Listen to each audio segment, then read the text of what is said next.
Saudações alvinegras, pessoal, esse é mais um vídeo dos meninos de fora da vila. Eu sou Danilo Rattori, vindo aqui para falar do jogo do mata-mata da Copinha. O Santos que se classificou em primeiro lugar no seu grupo, venceu os 3 jogos e agora enfrenta o Chapadinha do Maranhão, salvo engano, pelas 32 avos de final, eu acho.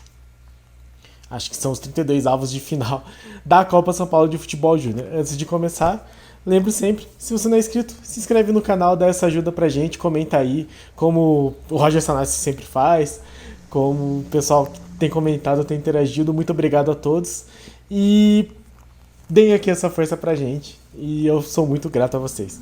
Falando então do jogo, o Santos vai a campo amanhã às 7h30, amanhã quarta-feira, no caso, 12 de janeiro, 7h30 da noite, com transmissão novamente do Sport TV, contra o Chapadinha. Como o Santos ficou em primeiro lugar do grupo, interessantemente, o Santos se mantém em Araraquara e eu acho que a Ferroviária vai acabar saindo.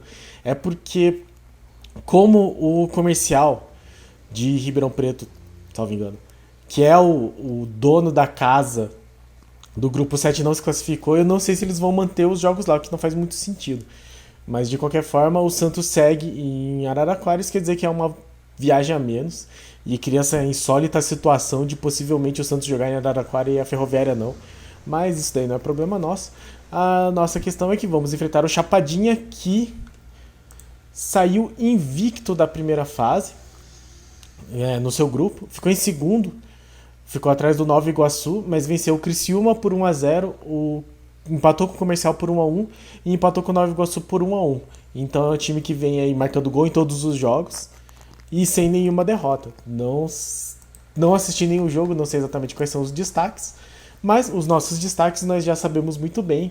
São os talentos individuais que o Santos vem mostrando nessa copinha. Claro, o Wesley Patati, muito falado, o Juan Seco, artilheiro, marcando muitos gols, acho que já marcou 3 nesse campeonato, mas também estes que vão aparecendo.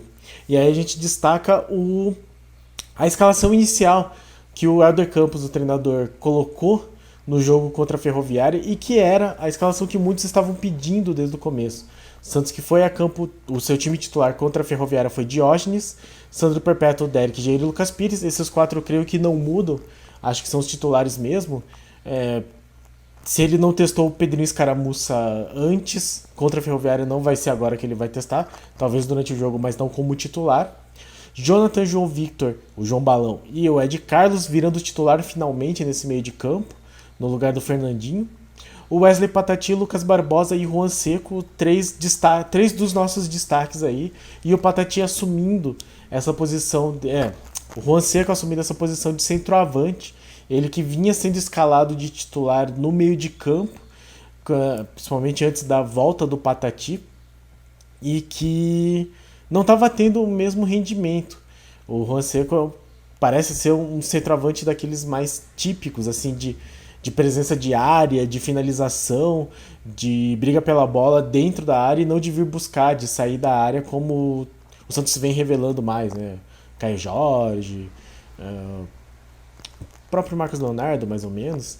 Então o Juan Seco, ele é um pouco mais dessa linha de finalizadores e de jogadores que ficam próximo da área. E estava sendo colocado mais recuado e não estava rendendo tão bem. E aí tivemos a entrada do Ed Carlos de titular com o Patati, o Lucas Barbosa e o Juan Seco fechando aí esse time. Não sei, mas eu imagino que o Helder Campos vai repetir essa escalação contra o Chapadinha. E aí vai ser muito interessante porque o Santos enfrentou uma Ferroviária que, segundo informações, principalmente eu vi o Giovanni Martinelli do Diário do Peixe comentando, o treinador da Ferroviária poupou alguns jogadores contra o Santos e, caso a Ferroviária passe do Nova Iguaçu, o Santos enfrenta novamente, e o Santos passe do Chapadinha, o Santos enfrenta novamente a Ferroviária, porque o cruzamento é do primeiro do grupo 7 com o segundo do grupo 8, o segundo do grupo 7 com o primeiro do grupo 8. Os vencedores desses 2 confrontos se encontram novamente, e aí depois eu já não sei. Mas É possível que caso o Santos passe em frente à Ferroviária e uma Ferroviária titular, então vai ser interessante ver como é que esse Santos vai atuar contra o Chapadinha.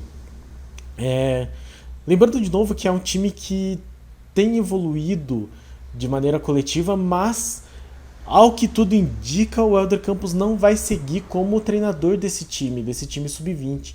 Parece que a intenção dele é trazer o profissional que já trabalhou com ele no Palmeiras, e aí até por isso que o Thiago Lima, que era o treinador até o final do ano, foi dado férias com a intenção de não colocá-lo de volta ou virar auxiliar, não sei direito.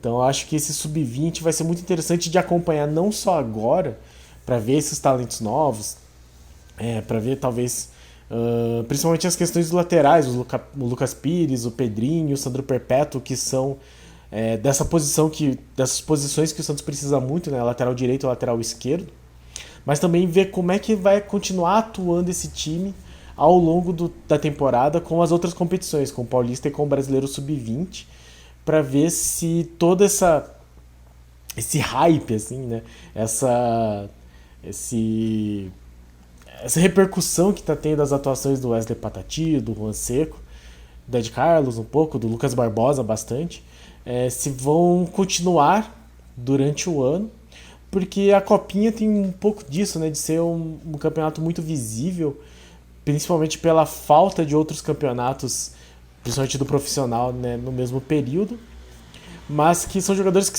não são tão observados quando seguem a temporada. São poucas pessoas que assistem, não que sejam poucas pessoas, mas muito menos pessoas acompanham o profissional, o brasileiro sub-20, o paulistão sub-20. Então vai ser interessante continuar acompanhando esses jogadores, principalmente os que não subirem.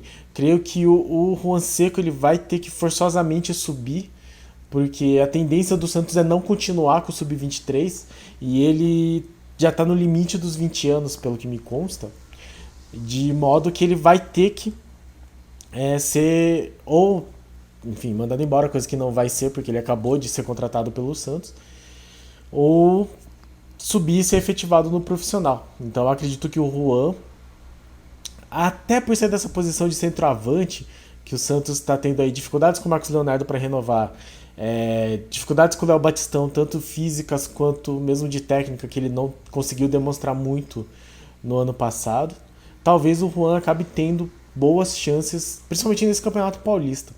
Acho que vale a pena então assistir esse jogo, continuar mantendo sob o radar esses nomes, Sandro Perpétuo, Derek, Lucas Pires, o Jair Paula, Jonathan, o João Vitor, o Ed Carlos, Patati, o Lucas Barbosa, o Juan Seco. Então esse time inteiro tem nomes muito interessantes. Vou descartar um pouco o Diógenes, que está tendo uma copinha bastante insegura, para dizer o mínimo. É que ser inseguro no caso do goleiro prejudica o time inteiro. Para quem joga futebol sabe que é muito difícil você jogar futebol se você não confia no seu goleiro. O Diógenes não tem passado confiança, mas para mim ele não seria também a primeira opção de substituto, né? Tem o Mazotti, que eu também não confio muito, mas o Bruno Sossai é considerado o nome para chegar no profissional e, bom, temos o João Paulo e o John, então goleiro especificamente não é o nosso maior problema. Então vamos continuar vendo aí como que segue esse Santos na Copinha e torcendo para que continue se classificando, continue seguindo na competição para podermos observar e dar mais tempo de jogo para esses jovens meninos da Vila. Certo, pessoal? Então amanhã, 7h30, transmissão da Sport TV, Santos e Chapadinha pela Copa São Paulo de Futebol Júnior, para observar aí as nossas promessas. No mais, muito obrigado a todos os nossos inscritos. Se inscreva no canal se você ainda não for inscrito, deixe seu comentário, deixe seu like, interaja com a gente e pra cima deles. Abraço!